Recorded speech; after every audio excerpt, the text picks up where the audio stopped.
Queridos, então, nós estamos aí nessa manhã, na manhã, não é amanhã com Deus, não é verdade? Não é amanhã com Deus, mas é amanhã em que nós separamos para meditar um pouco mais e aprender sobre casamento e família, sobre a cultura cristã. E eu quero desde já chamar o pastor Davidson. Ô, pastor Davidson. Opa, a ele aí. Bom dia, pastor Opa, Davidson. Tudo bom bem? dia, pastor Aderson, bom dia a todos.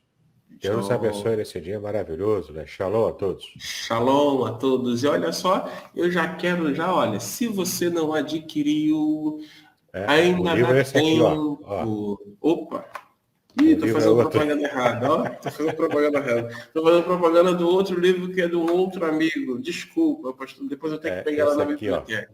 É esse ali, A é verdade. ética do casamento judaico. Ética do casamento judaico. É esse o livro que nós estamos aí, então, fazendo aí o estudo, escrito pelo pastor Davidson. E também ele tem um outro, isso aqui não vou errar não, ele tem um outro livro aqui, Ah, ó, o tem esse Salmo aqui, ó. 23, Ó, já esteve conosco fazendo a exposição desse livro. Eu quero então te incentivar, eu quero então te estimular a adquirir o hábito da leitura. O hábito da leitura é muito importante. E aí nós temos a indicação de livros evangélicos e também de livros que não são evangélicos. Faz bem, a tua mente viaja. Sabe, pastor Davidson, para mim faz muito sentido, por exemplo, quando eu leio a história do apóstolo Paulo, mesmo preso, ele não se sentia preso. Por quê? Porque ele estava exercitando ali a sua mente através de pensar, de refletir, escrevendo, né? Então, acho que isso não limitou sobre o poder de Deus, sobre o que Deus é capaz de fazer. Queridos, amém. sem mais demora, bom dia, Davidson, que está aí conosco. Eu quero passar logo a palavra de imediato para o pastor Davidson, porque hoje os assuntos são assuntos assim sensacionais. Pastor Davidson, fique à vontade, esteja à vontade, a sala virtual é sua. Amém, pastor Aderson. Muito obrigado pela confiança. Já estou aqui solicitando, né, para a gente poder começar o nosso estudo, transmitindo aqui, né, o nosso material. Muito bem, você já vê aí na tela o nosso livro, A Ética do Casamento Judaico. Estamos trabalhando, então, assuntos interessantes e importantes. Então, vamos começar com a poligamia, que para nossa cultura a gente apenas entende quando lê a Bíblia e sabe que essa prática existe, né? Mas para nossa cultura ela não é muito presente, né? A poligamia, graças a Deus. Mas embora em algumas sociedades, né, mesmo aqui no Brasil, a gente acaba vendo algo parecido com isso. Mas então, o que é a poligamia, né? Vem de duas palavras gregas. Polis, que é de quatro para cima, né? Mais de um. E gamos, em grego, gamia vem de gamos, que significa casamento. Então, é um casamento com várias pessoas. Nesse caso aqui, né, a poligamia é a prática de ter mais do que uma esposa num determinado tempo. Por que é uma esposa, né? Também chamada de poliginia, porque é um homem que tem várias mulheres, né? E vem de kiné, em grego também, que kiné significa mulher, né? Poliginia também é uma forma de se referir a essa prática como acontecia no Antigo Testamento. Então, poligamia é a prática de ter mais de uma esposa num determinado tempo. Lembrando que a poligamia só acontecia desse jeito, o homem tendo várias esposas e não uma mulher tendo vários maridos. Não era assim que acontecia no Antigo Testamento, por ser uma sociedade eminentemente patriarcal. Bom, isso ocorre quando as mulheres ocupam uma posição baixa na sociedade humana. Com Lameque se inicia, portanto, a poligamia, que era tolerada na Bíblia. Era uma prática pagã, na verdade, que acabou sendo utilizada também pelo povo de Deus. E temos aqui algumas passagens que falam sobre Lameque. Vamos ver aqui, ó, Gênesis 21, versículo 1. E o Senhor visitou a Sara, como tinha dito, e fez o Senhor a Sara como tinha prometido. Isso aqui não. Enfim, está citado aqui, né? Mas não fala de Lameque. Vamos ver aqui, ó. Deuteronômio 21, de 10 a 17. Quando saíres a peleja contra os teus inimigos, e o Senhor teu Deus os entregar nas tuas mãos, e tu deves levares prisioneiros, tu entre os presos vires uma mulher formosa à vista, e a cobiçares, e a tomares por mulher, então a trarás para a tua casa, e ela rapará a cabeça e cortará as suas unhas. Isso aqui para demonstrar que ela era uma prisioneira, não é? Portanto, alguém de outra nação. E desperá o vestido do seu cativeiro, ou seja, tirará a roupa, né, do cativeiro e se assentará na tua casa e chorará a seu pai, a sua mãe, um mês inteiro. Ou seja, vai deixar que essa mulher guarde luto pelo seu país e pela sua família também. E depois chegarás a ela e tu serás seu marido e ela tua mulher.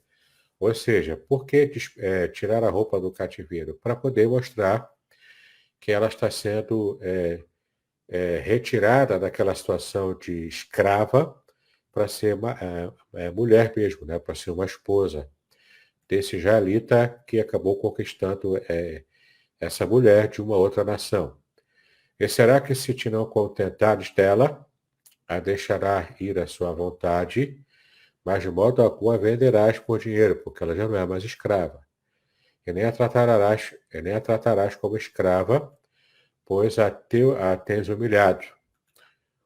No caso aqui, se deu carta de divórcio, se deu também repúdio, né, para essa mulher que por algum motivo desagradou, embora tenha tido agrado antes. Quando o homem tiver duas mulheres, aqui é a questão de tá reconhecendo a poligamia, né? Mas não, entenda que não era, aqui, ó, daqui já dá para perceber, não era uma prática recomendada, mas tinha que regulamentar, já que existia a prática. Então, quando o homem tiver duas mulheres, uma a quem ama e outra a quem despreza, e a amada e a desprezada lhe derem filhos, e o filho primogênito for da desprezada, será que no dia em que fizer herdar a seus filhos o que tiver, não poderá dar a primogenitura ao filho da amada, preferindo-o ao filho da desprezada, que é o primogênito. Aqui era para a questão do direito da primogenitura, né? Que era para levar a sério, ainda que fosse desprezada a mulher, se o filho primogênito é dela, tem que dar para ele o direito à primogenitura. E naquela época era algo sério, porque o primogênito levava praticamente metade de tudo que pertence ao pai, e os outros dividiriam a outra metade, né? Mas ao filho da desprezada reconhecerá por primogênito, dando-lhe dobrada a porção de tudo, quando tiver, porque aquele é o princípio da sua força, o direito da primogenitura é dele. É porque era um sistema patriarcal, né? Por isso que tinha esse direito à primogenitura. Capítulo 24, Deuteronômio, de 1 a 3, né? Quando o homem tomar uma mulher e se casar com ela, então será que, se não achar graça em seus olhos por nela encontrar coisa decente, far-lhe-á uma carta de repúdio e lhe dará na sua mão e a despedirá da sua casa. Se ela, pois, saindo da sua casa, for e se casar com outro homem, este também a desprezar, ele fizer carta de repúdio também, a segunda carta de repúdio que ela leva, ele der na sua mão e a despedir da sua casa, ou se este último homem que a tomou para si por mulher vier a morrer, não é? Então está regulamentando aqui o que era para acontecer com essa mulher, né? Então entenda aqui, né? A poligamia era tolerada, porém não era realmente incentivada porque estava muito longe do ideal do casamento monogâmico das origens, né? De Gênesis 2,14. A gente pode ver aqui, ó. E o nome do terceiro rio, pois não sei por que você tem aqui, mas enfim, né? O ideal monogâmico das origens, né, que estaria em Gênesis 2, mas não esse versículo aqui, porque ele foi citado errado. Bom, segundo a instituição divina, o casamento lícito consiste em um homem e uma mulher. Gênesis 18, 24. Provavelmente seja esse versículo aqui, não o 14, né? E disse o Senhor Deus, na boca ou esteja só, falei uma estatura idônea para ele, portanto deixará o pai e sua mãe, e apegar-se à sua mulher, e serão ambos uma carne. De fato, ali é Gênesis 2, 24, não 14. Bom, embora a Bíblia não condene diretamente os casamentos plurais que ocorriam no Antigo Testamento, descreve francamente os maus efeitos da poligamia ou da poliginia, né? Como eu disse, que é até mais preciso esse termo, porque o casamento polígamo, né, envolvia apenas as mulheres. O homem só com várias mulheres, né? Como no caso das famílias de Jacó, Davi e especialmente de Salomão, que foi o maior exemplo, né, o ápice da poligamia, claro, por motivos políticos também, né? Vamos dar uma olhadinha lá. 1 Reis 11, de 1 a 12. E o rei Salomão amou muitas mulheres estrangeiras, além da filha de Faraó, Moabitas, Amonitas, Edomitas, Sidônias e Etéias. Veja, né, que cada povo desse aqui é citado no plural, ou seja, mais de uma mulher de cada povo desse. Das nações de que o Senhor tinha falado aos filhos de Israel, não chegareis a elas, e elas não chegarão a vós. De outra maneira, seguramente perverterão o vosso coração para seguir os seus deuses. A esta se uniu Salomão com amor, e tinha 700 mulheres princesas e 300 concubinas. E nós já vimos aqui na aula anterior que concubinas era como se fosse uma esposa de segunda classe, mas ainda assim uma esposa. E suas mulheres lhe perverteram o coração, né? Tantas mulheres aqui na poligamia, o seu coração foi pervertido. Porque sucedeu que no tempo da velhice de Salomão, suas mulheres lhe perverteram o coração para seguir outros deuses. Ele, já na idade avançada, se perde totalmente e acaba adotando a idolatria por influência dessas tantas esposas que ele tinha. E o seu coração não era perfeito para com o Senhor, seu Deus, como era o coração de Davi, seu pai. Porque Salomão seguiu a Astarote, que era a deusa pagã, deusa dos Sidônios, e Milcom também, a abominação dos Amonitas, que é outro deus também. Assim fez Salomão, que parecia mal aos olhos do Senhor, e não perseverou em seguir ao Senhor como Davi, seu pai. Então edificou Salomão alto a Quemós, aqui é idolatria também, né? Alto aqui era uma referência idolátrica.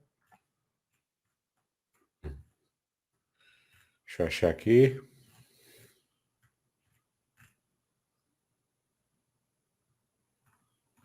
Acabei passando, né? Deixa eu ver onde que eu parei aqui.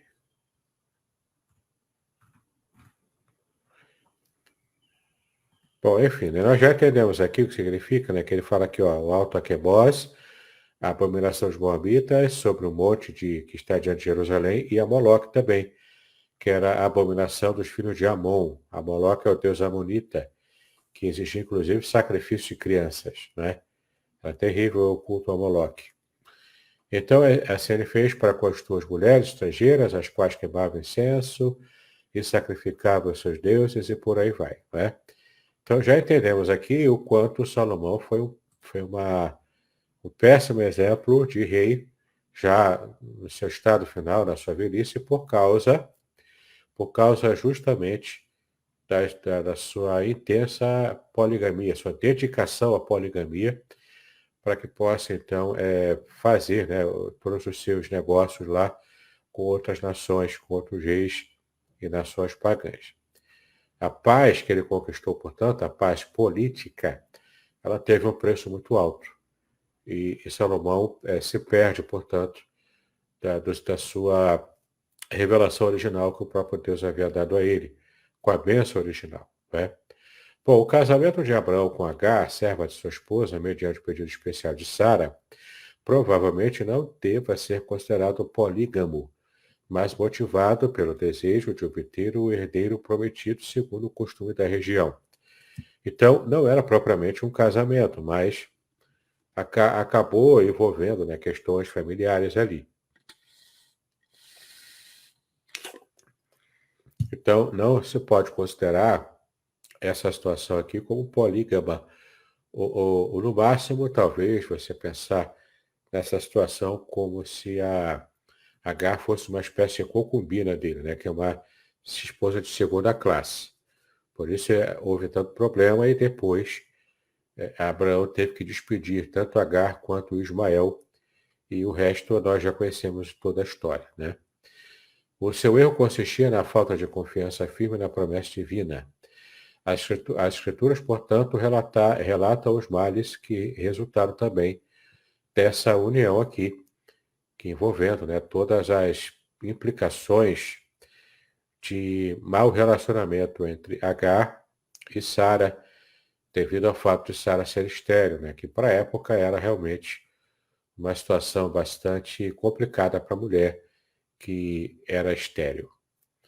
Bom, depois de falarmos sobre a poligamia, né, que a gente falou aqui a parte mais importante desse assunto, para que a gente entenda e fique muito claro, a Bíblia relata, era tolerado socialmente, mas a Bíblia, em momento algum, dá ênfase ou dá algum respaldo para a poligamia, tá?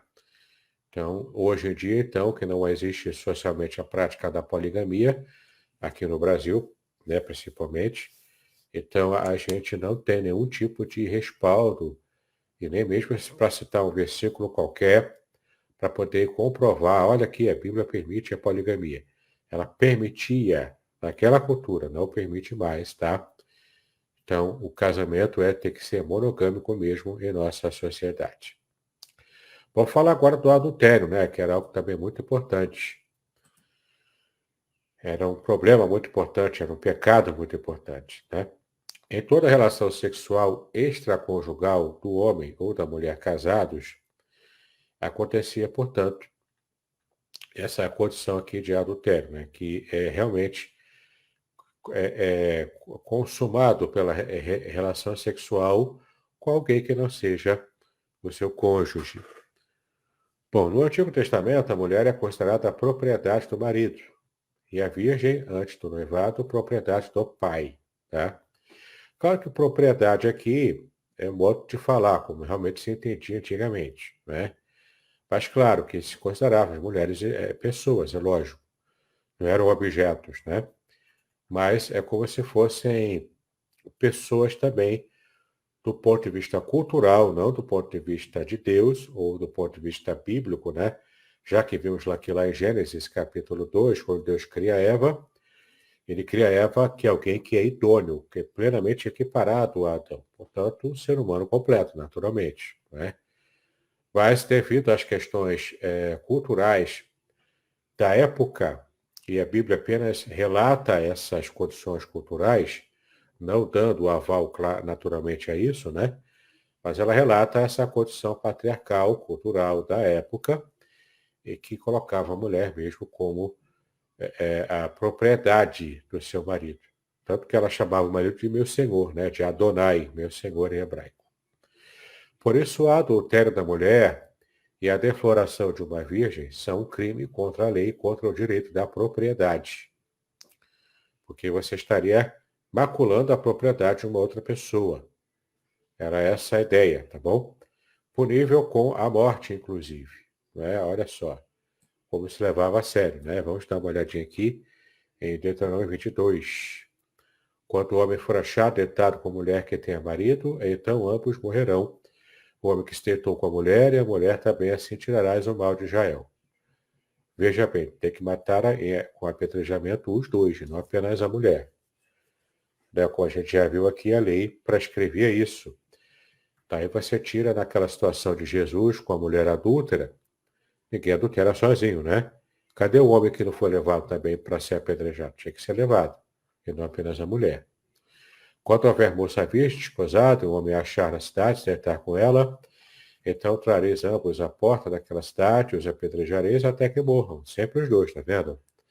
A moça, porquanto não gritou na cidade, e o homem, porquanto humilhou a mulher do seu próximo. Assim tirarás o mal do meio de ti. E ela estava desposada nesse caso aqui. Nesse exemplo aqui, a mulher está desposada, ou seja, noiva. Não tinha ainda consumado o casamento, mas já se considerava esposa, né, praticamente, embora sendo noiva ainda, e, portanto, não se podia fazer nada disso.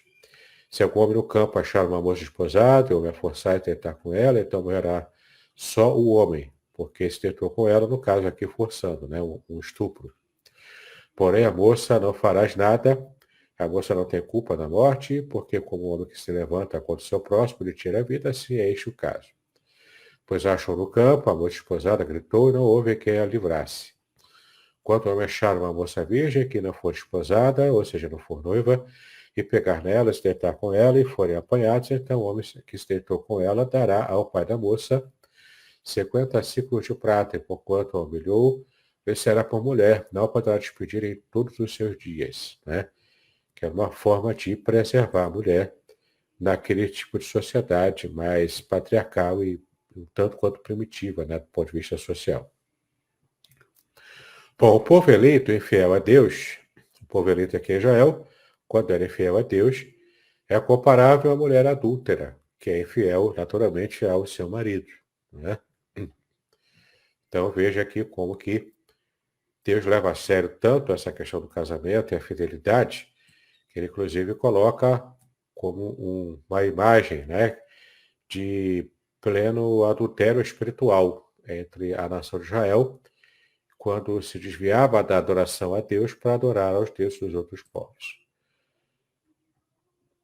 A palavra hebraica para adultério é naap. Naap, tá? Esta raiz representa relações sexuais com a esposa ou noiva de outro homem. Aparece 34 vezes na Bíblia. A importância dessa raiz se verifica por ela constituir um componente básico da lei social, e o seu uso teológico-religioso revela um elemento principal na religião de Israel. O sétimo mandamento requer pureza sexual. Isto contrasta com a infidelidade e promiscuidade sancionada e praticada pelos cultos oficiais dos outros povos. A religião de Yahweh representa o adultério como um crime odioso contra Deus. Aqui em Jó 31:11, a gente pode dar uma olhadinha lá.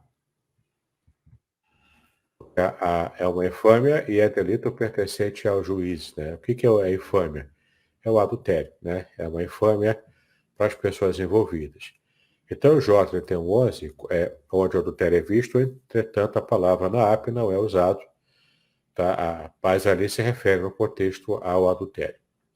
É representado ainda como uma brecha no contrato de matrimônio ante o próprio Deus, ou seja, uma desonra feita a Deus, colocando o homem acima de Deus. Um ato rebelde feito com deliberação desnecessário, né? Ou seja, um ato de rebeldia feito de propósito, né? É o que ele quer dizer, com planejamento prévio. Então, portanto, algo desnecessário, evidenciando a maldade de quem faz o ato do adultério. O tipo mais alto de roubo, isto é, roubando a carne do próximo, que ele faz um asno selvagem insensato. Jeremias 5:8, né? Compara o adúltero a esse asno insensato. Como cavalos bem fartos, levantam-se pela manhã, recheando cada uma mulher do seu próximo. Né? O adultério aqui. O meio de destruir a reputação da própria pessoa também, ou de prejudicar a sua própria mente, etc. Né? Então a Bíblia é bastante implacável contra o adultério. Por conseguinte, debaixo da lei de Moisés, o adultério, até mesmo com uma menina comprometida, merecia morte, ao passo que a fornicação, em hebraico zaná, não era passível de morte. Fornicação é a relação sexual entre duas pessoas sem que nenhuma delas esteja casada. Se ao menos uma delas, especialmente o marido, estiver casado, ou até mesmo a mulher, né? Se estiver casada, era adultério, tá bom? Quando ambos não são casados, fornicação, em hebraico zaná. Não era passível de morte. Por quê? Porque era-se obrigado a fazer o casamento e não podia se separar depois, além de pagar uma indenização ao pai da moça, não é? Como a gente já viu aqui. Até mesmo desejar a esposa de outro homem estava errado. Aqui é a questão do 10º mandamento. A pena de morte era, em alguns casos, queimar a própria pessoa. Veja só, né? Morria-se queimada. E, mais geralmente, apedrejá-la, que era o mais comum. O divórcio, com exceção de deslealdade, era odioso a Deus, em algumas circunstâncias expressamente proibido. Vamos falar mais sobre o divórcio mais à frente, tá? Talvez tenha tempo de falar hoje ainda. Então, o divórcio era normalmente odioso para Deus, a menos que houvesse o adultério. Então, o adultério de uma das partes era um fator preponderante para justificar algo que já era normalmente odioso a Deus, que é o divórcio, tá?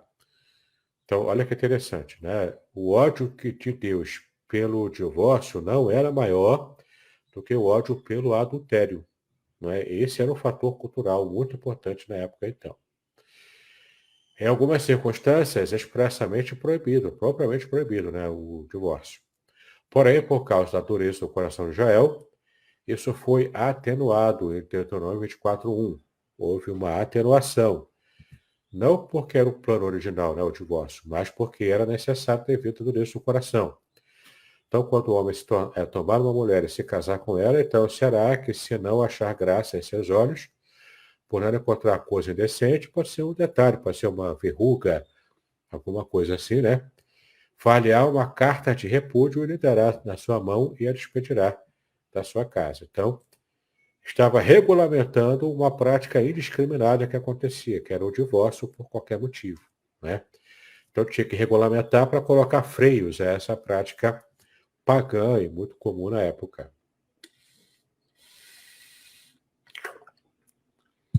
Uma mulher suspeita de adultério tinha que enfrentar um julgamento.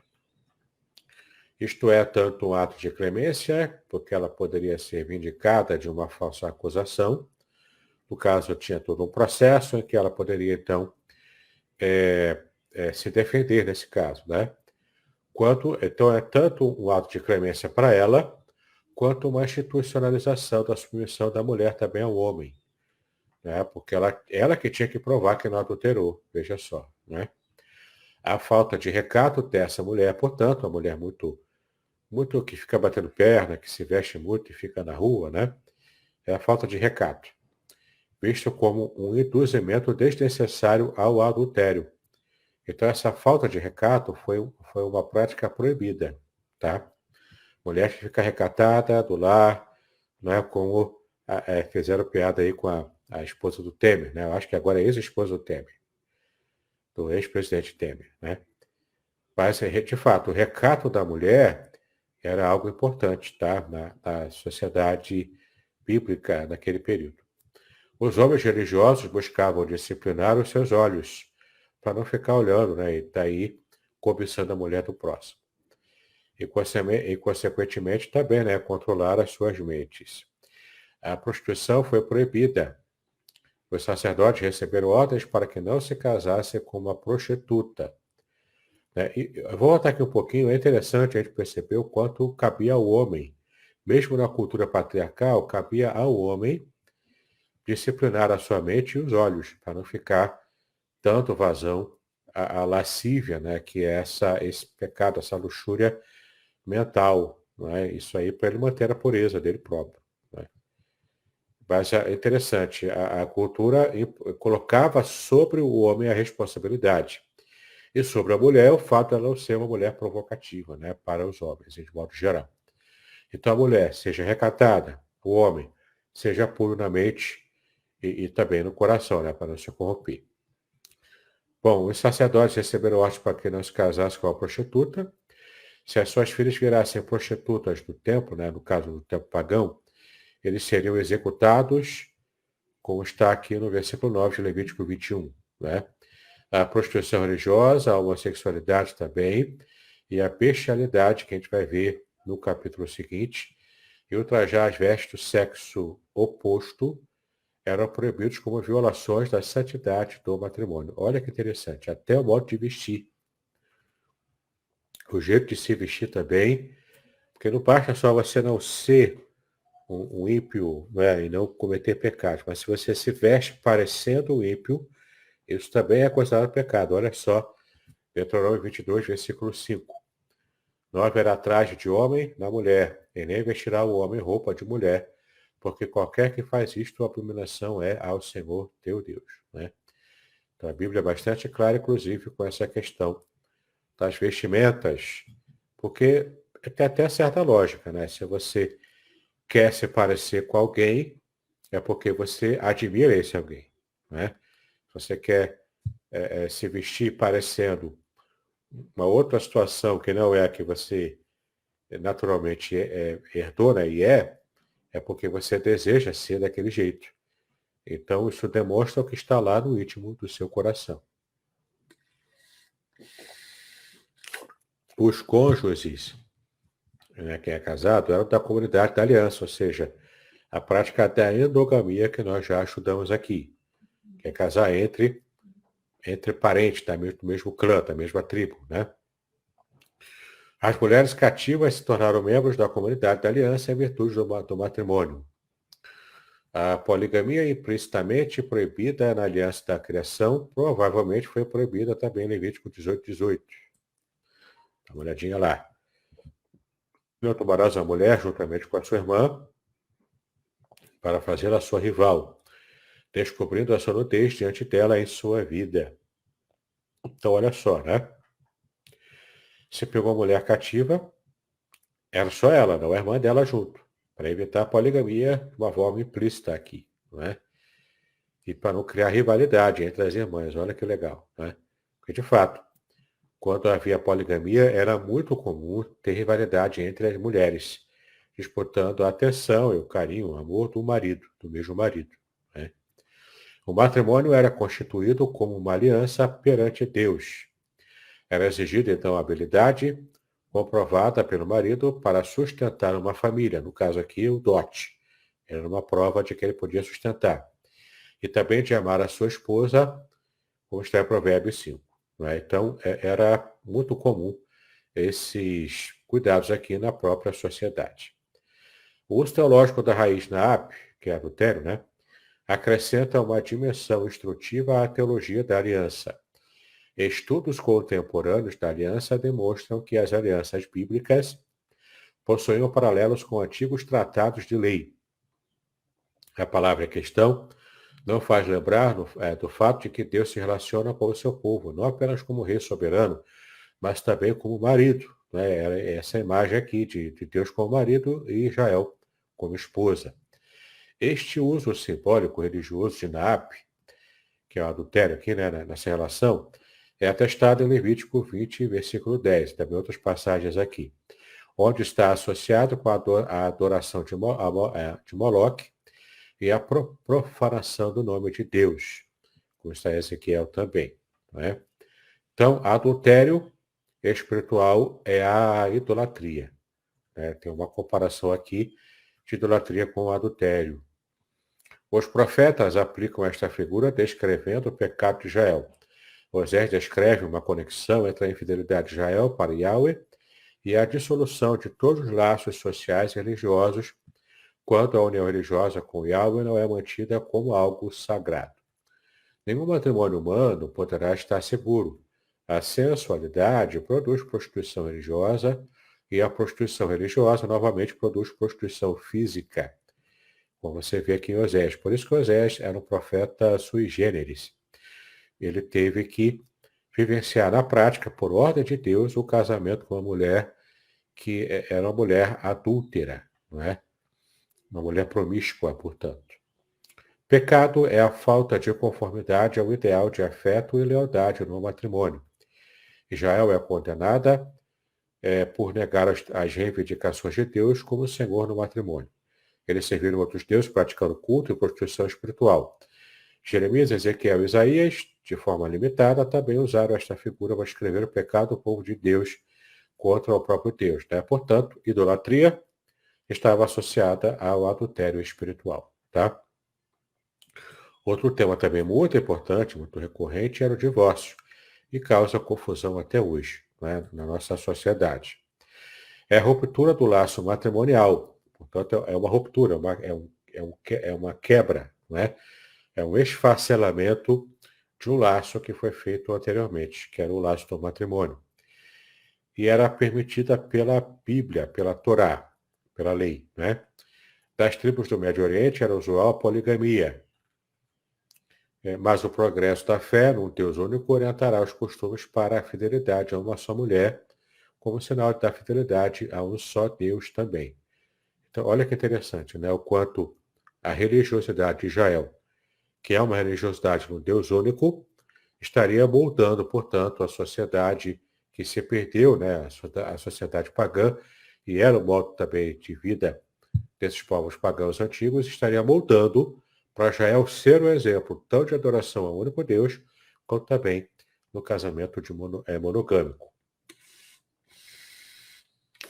que era o verdadeiro ideal de Deus quando criou o casamento, né? A palavra hebraica para divórcio é keritut, tá? São achados cognatos no verbo acadiano, karatu, cortar fora, e no adjetivo verbal também acadiano, kartu, cortado em pedaços. Então veja só, né?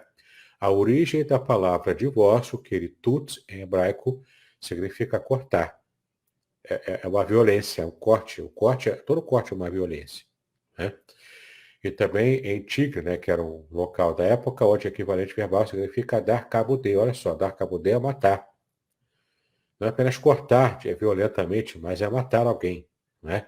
O divórcio era dar cabo de, matar alguém, cortar, acabar com uma vida, né? Essa era a ideia. Além do significado literal desta raiz, cortar fora, ou abater, no caso aqui de um lenhador também, né? Há o significado metafórico de desarraigar. Desarraigar é tirar a raiz, arrancar fora a raiz. Eliminar, remover, excomungar ou destruir por um ato violento do homem ou da natureza. Às vezes é difícil, em um determinado contexto, saber se o personagem que foi cortado fora será morto ou se só será excomungado. Versículos como Gênesis 9:11, não será mais cortada ou destruída toda a carne por águas do dilúvio. Aqui é uma referência ao dilúvio, né? Mas o verbo é cortar, tá bom? Cortar aqui, ó, é a mesma palavra raiz para divórcio. Claramente refere-se à destruição, mas êxodo 12 parece referir-se à exclusão da comunidade. Então, tanto uma exclusão social quanto a morte em si, não é? Eram significados possíveis de entendimento com o uso desse verbo, que era também usado para divórcio. Olha que curiosidade, né? Uma passagem interessante que ilustra a dificuldade para decidir se a palavra uso é literal ou metafórica é Números 11:33. É interessante, vamos dar uma olhadinha nela. Quando a carne estava entre os seus dentes, antes que fosse mastigada, se acendeu a ira do Senhor contra o povo e feriu o Senhor o povo com uma praga muito grande. Aqui se usa o verbo, né? E aqui é a carne sendo dilacerada no dente de alguém, uma carne sacrificada a ídolos, né? São dilacerada pelos dentes, né? Então, esse dilaceramento é o mesmo verbo para divórcio. Olha só, né? Deus golpeou os israelitas com a pestilência antes da carne das codornizes ser mastigada. No caso aqui, é a carne das codornizes, né? Ser cortada fora. Ou será que o Senhor os feriu enquanto eles ainda estavam comendo codornizes, antes de elas deixarem de vir ou serem removidas? Né? Então, é uma curiosidade aqui, né? Mas a ideia é que o verbo associado ao divórcio é destruição, quebra, ruptura, corte, está associado à violência, tá? O uso mais importante da raiz é cortar uma aliança, né? Cortar um berit, que é uma aliança em hebraico. A palavra aqui está repleta de significado teológico. A aliança deve ser cortada, porque a matança de animais era uma parte do ritual da aliança. Quanto a isso, Gênesis 15 é uma passagem significativa, né? Deus fez ou cortou uma aliança com Abraão, versículo 18, envolvendo então uma cerimônia misteriosa que era uma prática antiga, tá? Animais eram cortados ao meio e as partes eram postas uma defronte da outra. Este ritual não simbolizava a união das duas partes contratantes, designada pela chamada está atravessado entre os dois pedaços, porque esse sentido não se ajusta com Jeremias 34. E também não significava a unificação mística sacramental das duas partes, porque em Gênesis 15 e Jeremias 34, só o sujeito da aliança passa pelas partes dos animais, né? E também não significava a purificação do que passa entre os meios dos animais. E nem que esta pessoa recebe a essência da vida liberada pela morte do animal, para aumentar os seus poderes, porque nenhuma dessas interpretações encontra apoio no contexto. Então, tudo isso aqui são interpretações erradas que alguns colocaram, né? Mas não estamos seguindo com esse pensamento. Queritut também assume o queritut aqui, né? Que é o verbo cortar, para divórcio, né? Também assume o seguinte significado: o rompimento de relações, o divórcio propriamente. Parece bastante provável que esta palavra esteja relacionada com a raiz karat, hebraico, né? A palavra é pregada apenas umas poucas vezes no Antigo Testamento. A lei não sanciona o divórcio como tal, constata apenas o costume de escrever certidões de divórcio. Fato que, em parte alguma da Bíblia, é objeto de lei explícita positiva, regulamentando a prática apenas para impedir abusos, né? Isso aqui é importante porque o casamento era visto como um negócio familiar e, portanto, era feito com contrato. Então, se você se divorciava, você estava quebrando o contrato. E, claro, tinha as penas, né, a pagar devido a essa quebra, a esse corte abrupto do contrato. A vontade de Deus é o casamento indissolúvel, ou seja, um casamento que não morre, né? O casamento até que a morte os separe. O divórcio é uma concessão humana por causa da vossa dureza de coração, não é? Temos até um comentário aqui interessante. No tempo de Moisés, as mulheres tinham uma posição subordinada aos homens e o casamento era considerado mais uma transação comercial do que uma instituição divinamente ordenada. A esposa era, na realidade, propriedade de seu marido. Ele tinha que lavrar um termo de divórcio e entregar a ela para que pudesse mandá-la embora de sua casa. Né? Isso aqui é uma referência ao livro aqui, Divórcio à Luz da Bíblia, não é? Publicado por Vida Nova. Tá bom? A própria criação postula a monogamia, mas modernamente existe o divórcio do judaísmo. O que fazer quando o casal não vive em paz e resolve se separar? Neste caso, existe sim, dentro do judaísmo, que é a religião judaica, né, a possibilidade do divórcio. Este procedimento é modernamente denominado Girushim, tá? Girushim. Separação, ou simplesmente get, que é o nome do documento do divórcio atualmente, tá? Portanto, o judaísmo pratica seu divórcio, mas é claro, não pelos mesmos motivos até fúteis, né, que o homem despedia a mulher no Antigo Testamento. Não. Tem um pouco mais de cuidado, né, mas ainda assim o divórcio existe na própria religião judaica. O divórcio é um dos preceitos abordados pela Torá. Em caso de separação, o homem deve escrever um Sefer Bikurt. Sefer Bikurt. Sefer é livro. E Bikurt, né, é o rompimento. Então, documento de rompimento, né? Entre ele e a sua esposa, conforme consta da Torá também.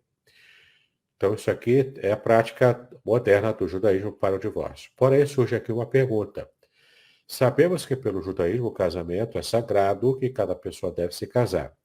Assim sendo, se há a mitzvah, a bênção, né, de se casar, como pode haver também uma mitzvah, uma bênção de se divorciar?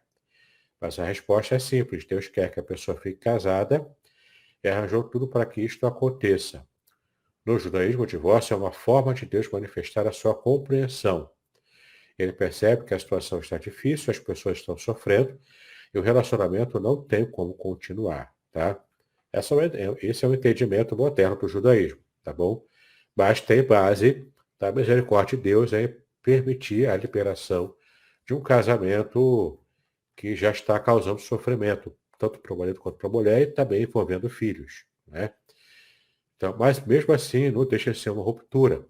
Para qualquer um que já se divorciou, sabe o quanto é pesado, né? O divórcio ele é caro, ele é pesado até emocionalmente, se não for feito amigavelmente, pode destruir as duas vidas, inclusive as crianças, que são as que mais sofrem.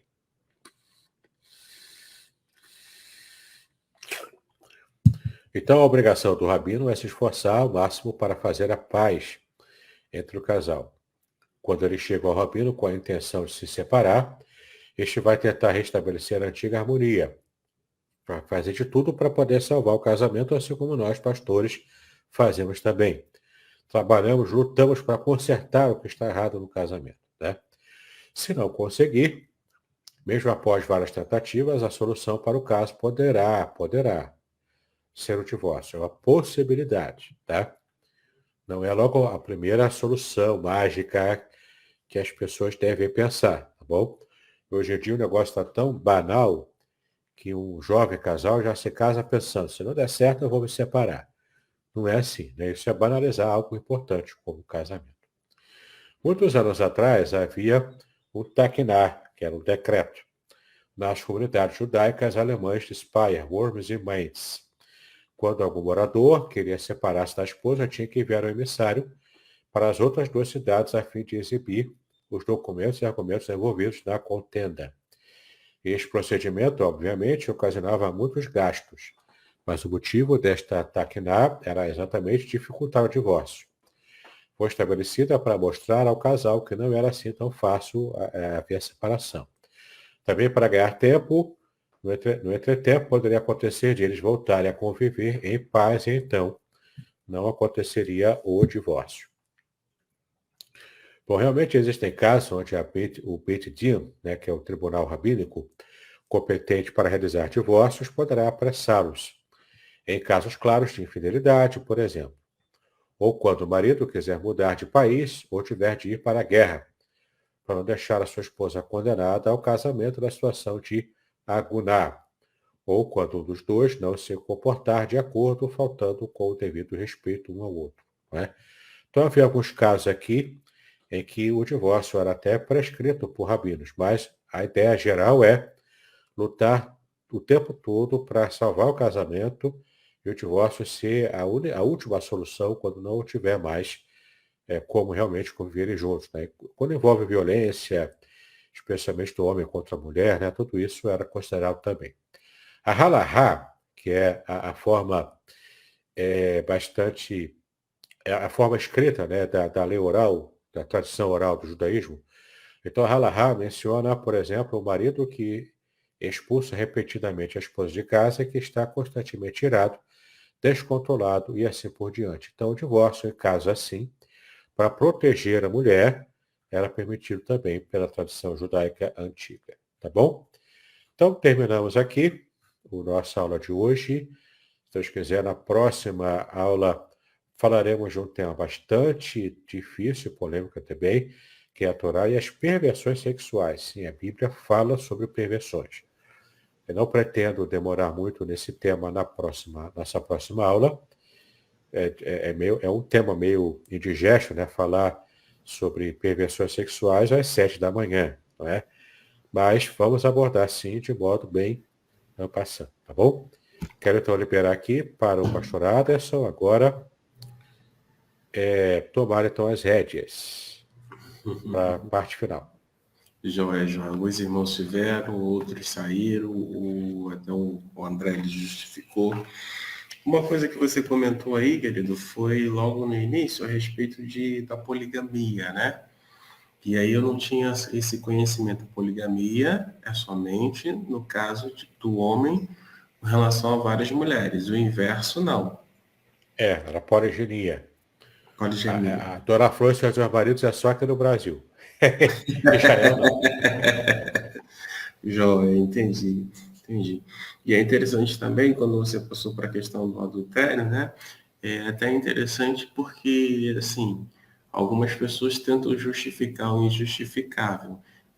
Segundo o que você comentou, existem casos pontuais em que era permitido, sim, o divórcio. Mas não são todos os casos, não devem ser tratados, eu vou usar uma expressão até forte, de forma leviana, de forma descuidada, né? Aí você falou, me corrija se eu estiver equivocado, a respeito do sofrimento que é promovido a um dos cônjuges, né? Nesse caso aqui, geralmente é a mulher, né? Por ser a parte mais frágil, né? A violência, né? A questão também, eu não sabia, e você comentou a respeito de que o indivíduo que fica todo dia, tipo, vai embora, você não presta, também nesse caso seria um dos motivos aí para a questão lá do rabino.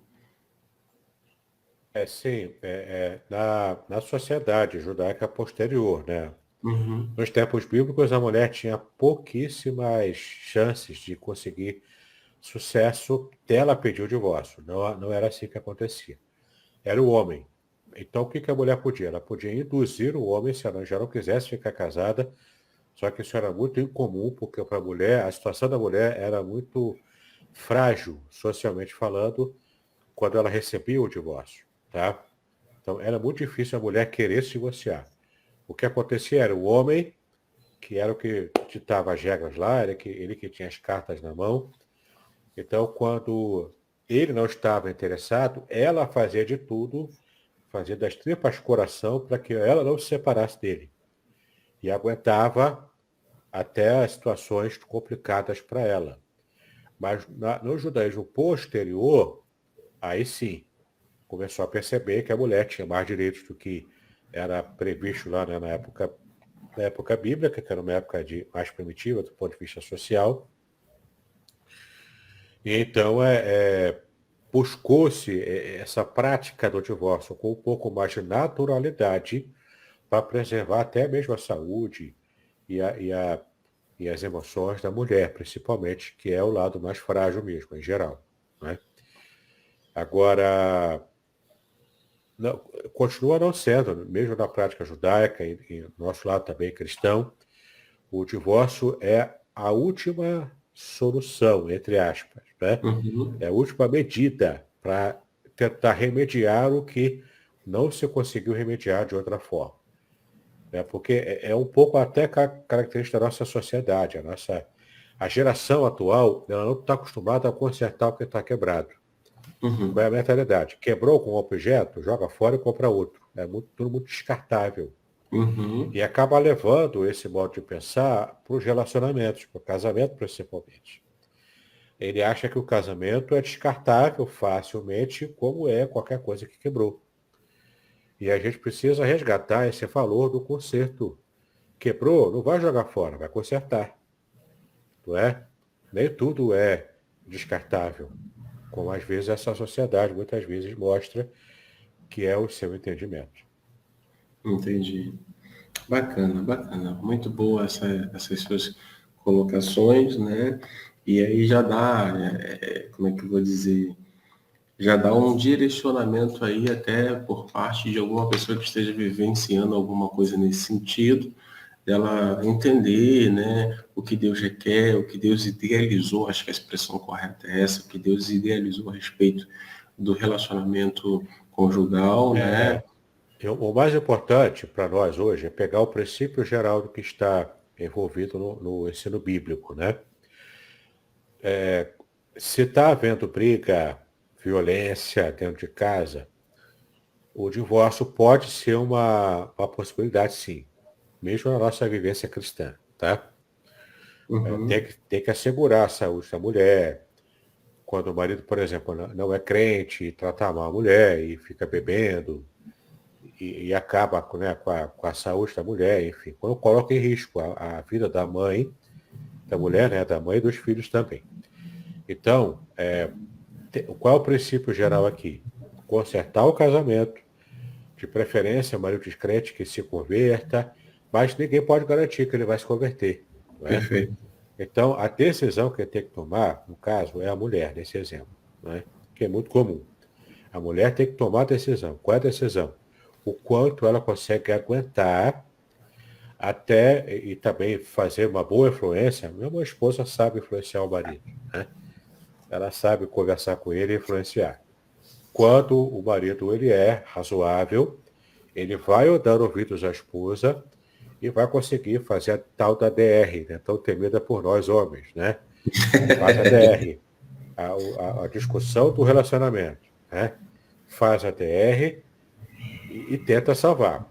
Se depois de um monte de DR, um monte de DR, um monte de conversa, nada se resolve, só está trazendo sofrimento, seja psíquico, emocional, seja de relacionamento também, né? No lar lá, se vira o lar, vira um campo de guerra, e já trazendo, inclusive, problemas para a própria saúde das pessoas, emocionais e até físicas, a saúde física, né? Então, meu chapa, não tem jeito. Mas procura o divórcio de modo correto. E aí que vem a grande dica. Tem passos para fazer isso, entendeu? Não é já se relacionar estando casado ainda. Isso é adultério, entendeu? É pecado Aí perante Deus, é perde, abominável perante Deus. perde aí, Então, inclusive, aquele sentimento de estar certo, né? exato, entendeu? Faz do jeito certo. Qual é o jeito certo? Não tem como, se separa primeiro, não se relaciona com ninguém, se reconstrói psiquicamente, depois conversa com os advogados, tenta fazer amigavelmente a separação e o divórcio, conforme for a separação de bens ou não, né? Faz a Uhum. partilha dos bens ali, tenta o possível fazer de modo amigável, entendeu? E não faz a alienação parental das crianças, ou seja, deixa os filhos verem o marido, isso é normal, ele é pai, só se for um marido meio psicopata, comprovado, né? Comprovado lá por um laudo psicológico e não porque você acha que ele é, né? Mas algo desse nível assim, mas o próprio juiz, o próprio psicólogo vai dar os laudos ali se o marido, se a convivência dos filhos com o marido também for perigoso, né? Uma coisa perigosa. Mas se não for esse o caso, não faça alienação parental. Ele é o pai, deixa ele ver as crianças, deixa ele ter o contato com os filhos, tá bom?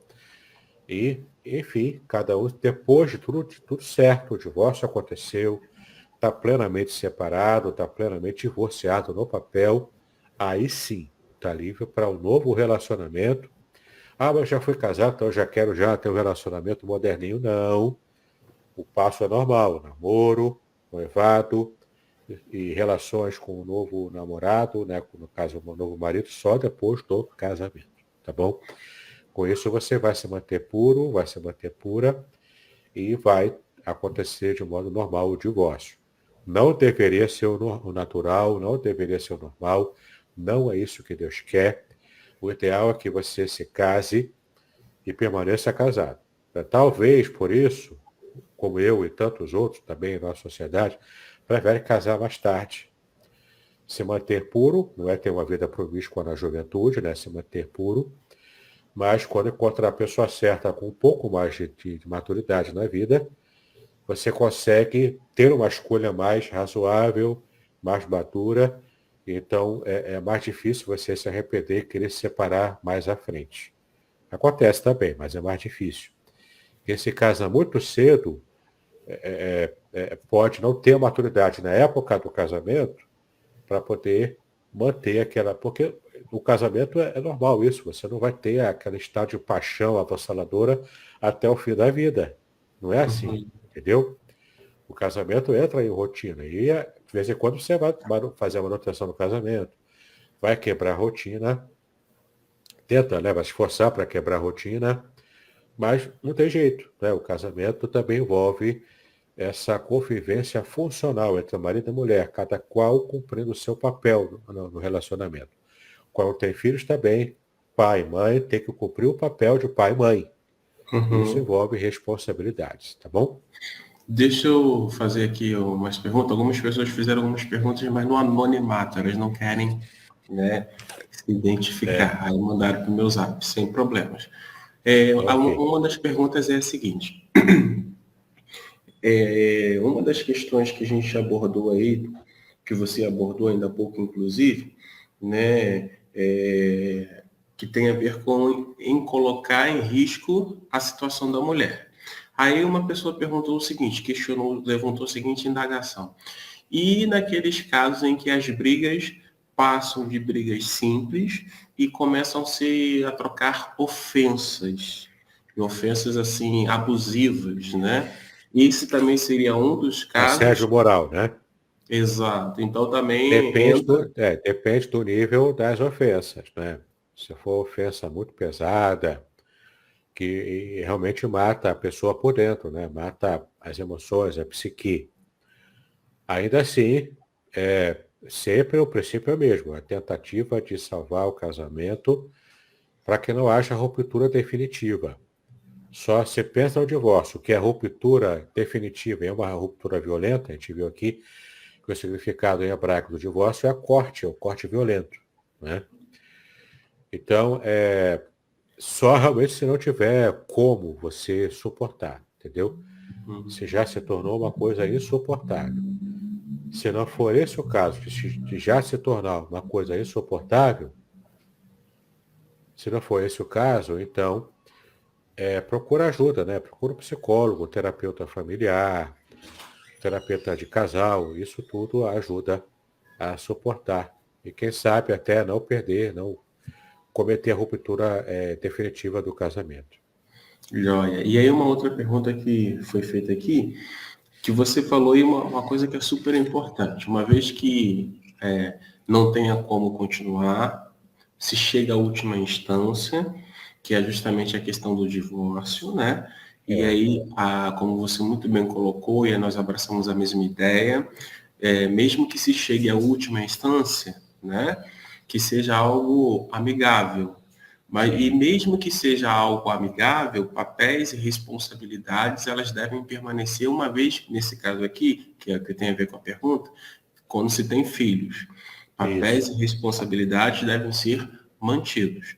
A Mas e principal aí, preocupação do marido e da mulher que está se divorciando e tem filhos, né? E filho criança principalmente, é eles combinarem entre si sobre como vai ser a vida com as crianças depois do divórcio, de modo amigável, né?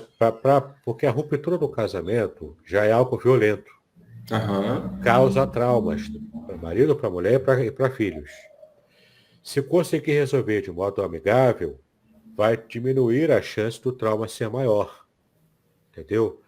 Vai diminuir o impacto. O certo, impacto vai existir, vai continuar existindo, é uma ruptura, é um corte. O impacto vai continuar, mas você vai atenuar os efeitos desse impacto. Se resolve de modo amigável. Se ficar no meio de briga, a guerra continuar, ainda entra com alienação parental, aí não tem jeito, cara. Aí o divórcio vai ser uma medida pior do que permanecer casado, muitas vezes. Entendeu? uhum, Então tem que colocar tudo na balança, e é caso por caso. joia. E aí, nessa linha de raciocínio aí que a pergunta foi feita, né? Então, por exemplo, recorreu, chegou à última instância, papel e responsabilidade no que tange a filhos permanecem, devem ser Sim. devidamente acordados, combinados e tudo mais. E aí, num determinado momento, seguiu esse passo a passo aí que você mencionou, né, a respeito do divórcio, né, separa e tudo mais. Em algum momento, depois de alguns anos, essa pessoa ela contraiu um novo relacionamento. E aí, a pergunta que ela faz é a seguinte: como é que fica o papel desse novo cônjuge, uma vez que nesse novo, eu vou usar uma expressão, não sei nem se está adequada, arranjo familiar, né? Ele é o cônjuge, eu não sei, acho que não é esse o papel, não, essa fala não. Mas a ideia é a seguinte: ele entra, esse novo cônjuge entra, mas tem filhos, e aí como é que fica essa questão? A pessoa pergunta assim: como eu devo me portar diante dessa nova situação? O que não pode acontecer, por exemplo, uma mulher que teve um relacionamento, solteira ainda, não casou, por exemplo, aí não deu certo, mas teve filho. É muito comum, Uhum, né? Aí agora ela vai se relacionar com outra pessoa de um modo normal, se converteu, digamos assim. Aí está convertida, vai namorar, não vai casar, tudo bonitinho, direitinho. Casou, agora está levando para esse casamento um filho ou uma filha de um relacionamento anterior. É a mesma coisa. Se o pai existe e está vivo, e se não é um perigo, né, social para conviver com o filho, não pode alienar. O filho é do relacionamento anterior, o pai é aquele lá, mesmo não tendo casado, né, mesmo apenas vivendo de modo amigado ali, né. Mas o novo o casamento real, para todos os efeitos, o marido atual, né, o marido real, ele não é o pai biológico, mas é uma espécie de figura paterna também, que ele, certo. sendo cristão também, ele não vai dar pitaco na criação do filho dos outros, mas enquanto a criança estiver na casa dele, e ele é o marido, a criança tem que entrar no esquema, no novo esquema, com o novo marido. Entendeu? Uhum. A criança tem que se adequar a isso, a criança ou adolescente. Vai ter conflito? A chance de ter conflito é grande. Mas quando o cara quis se casar com a mulher que já tinha um filho anterior, ele já está, se ele for maduro, ele já sabe onde está entrando. Ele sabe o quanto é difícil o papel dele enquanto padrasto, entendeu? A madrasta e o padrasto nunca é bem visto na literatura, você sabe disso, né? A bruxa sempre era a madrasta, entendeu? Então, essa é a ideia. É o cara ter que rebolar muito, né? Tem que se esforçar mais do que se fosse um pai biológico mesmo, né? E sempre vai jogar na cara dele, você não é meu pai, por que tá querendo me tratar como filho, entendeu? Mas se ele soubesse, tiver muito amor envolvido, inclusive se a mãe for sábia, ela sabe fazer a ponte e tudo corre bem, em nome de Jesus, né? Então esse novo cônjuge, ele tem que ser uma espécie de maestro para conseguir estabelecer a harmonia e, ao mesmo Isso. tempo, a conquista do filho que ela O traz, enteado, né? né? O enteada. Do enteado ou a enteada, né? Legal. Porque surgiu essa pergunta, né? No particular, né? E aí bom, se a pergunta não sou eu vou passar para o meu amigo Davidson para ele poder Ok. responder. Queridos, não tendo mais perguntas aqui, também não tem no chat, até coloquei duas considerações aí, caso alguém tenha perguntas para fazer, fique à vontade para fazê-lo. Quero desde já dar bom dia aos irmãos que se achegaram depois, que Deus continue abençoando a sua vida. Dentre eles Mandar temos um aqui abraço aqui o pastor Flávio Prado, né? Que está com a gente aí. isso aí, um amigão nosso, né? Aqui a Grande gente tem abraço, muito pastor. carinho. Grande abraço. Nós retornaremos então na próxima semana, na próxima quarta-feira, às 7 horas da manhã. Se você tiver a sua pergunta, faça, né? Ou já esteja aí, como é que eu vou dizer, com a sua pergunta aí anotada para a gente trabalhar com ela na próxima semana.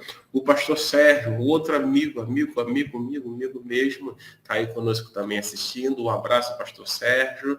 Né? Depois eu queria ver, pastor Davidson, se a gente consegue alinhar a tua agenda, a agenda do pastor Sérgio, para a gente fazer um bate-papo aí bacana, voltado aí para essa questão de família.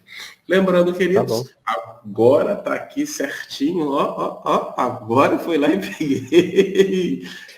O livro Casamento, a ética do casamento judaico, tá bom? Da onde a gente está tirando aí essas informações. Esse livro foi escrito pelo próprio pastor Davidson, não, ok? Indico, sugiro, né?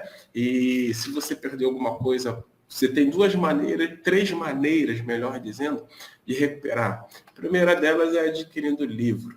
A segunda delas, visitando o nosso canal. Se você quiser uma visão mais profunda, visite o canal lá do Pastor Davidson. Melhor, deixa eu corrigir minha falha. A segunda delas, visitando a nossa página. E a terceira delas, visitando o canal do Pastor Davidson. É só colocar lá Davidson Bignon, né? Ou Pastor Davidson. Pode colocar também as regés à disposição, mas pelo meu nome é mais fácil. Meu nome está aqui, ó. Tá aqui. Isso aí. Só Só copiar colocar aqui e lá. colocar lá no YouTube. Isso aí. E também temos aqui, ó, o outro livro que ele escreveu, muito bom também, excelente, uma visão bem profunda, né, com relação ao Salmo 23. Esse livro aqui são revelações originais do Salmo 23, onde ele está trabalhando justamente no contexto hebraico. E aí ele traz a cultura, ele traz uma série de informações, o que eu chamo de pepita de ouro. Ok? Queridos, nós vamos encerrar. Agradeço aí o carinho de cada um de vocês, né? Só colocar Piada do pastor Flávio. a piada do pastor Flávio. Heréticos, aí me acha na internet. Você não vai achar, rapaz. Assim não acha, não. Não acha não, né? Ok. Queridos, queremos então agradecer a vocês. Na próxima quarta-feira, a partir das 7 horas da manhã, estaremos mais uma vez fazendo o nosso estudo. E amanhã e sexta-feira nós temos aí a nossa Manhã com Deus e eu quero convidá-los E aí eu quero já fazer um convite ao vivo ao pastor Flávio. Pastor Flávio, o senhor está sumido. O senhor não tem mais vindo aí na nossa sala virtual aí para poder trazer uma devocional. Fica aqui o convite, tá bom? Para que você apareça. E o pastor Sérgio também, mas ele está aí pegado aí com algumas coisas, então estamos aguardando ansiosamente o retorno dele. Ok? Tenham todos um bom dia. Eu quero convidar então o pastor Davidson que faça a gentileza de orar por cada um de nós, pedindo ao Senhor as suas bênçãos e a sua sabedoria a nós para lidar com os desafios deste dia. Amém. Vamos orar então. Pai, nós te exaltamos pelo privilégio que tivemos em estudar a tua palavra, temas tão espinhosos, ó Pai, que afetam inclusive a vida pessoal de muitos. Pedimos a tua graça e a tua misericórdia para aqueles que estejam enfrentando o processo, ó Pai, de divórcio, ou que já enfrentaram, mas ainda lutam com as consequências desses processos. Pedimos a tua graça, a tua misericórdia, a sabedoria que vem do alto, paciência, ó Pai, e também essa força para poder se reinventar e reconstruir a sua própria vida. Amém. Pedimos a tua graça sobre eles, sobre cada um de nós também, nós que ainda estamos, por sua graça, casados, que possamos nos manter fiéis, para que não haja nenhum tipo de atropelo no nosso relacionamento familiar. Amém. Pedimos a tua bênção, a tua graça, em nome de Jesus, é como nós oramos, agora e para sempre. Amém e amém. Amém. Então, até quarta-feira, com relação ao nosso estudo específico, casamento e família, segundo aí a perspectiva bíblica, e amanhã e sexta-feira estaremos tratando aí da manhã com Deus. Shalom a todos. Pastor Davidson, mais uma vez, o meu agradecimento, o meu carinho, a forma que eu tenho encontrado de poder agradecer, estar sempre orando por sua vida, Amém. por sua esposa Márcia, por aquilo que Deus tem colocado sob sua responsabilidade. Ok? Eu é que agradeço a todos pela atenção, pelo carinho. Pastoraço em família, a Igreja de Aracruz. E shalom a todos. Até semana que vem, se Deus permitir. Shalom.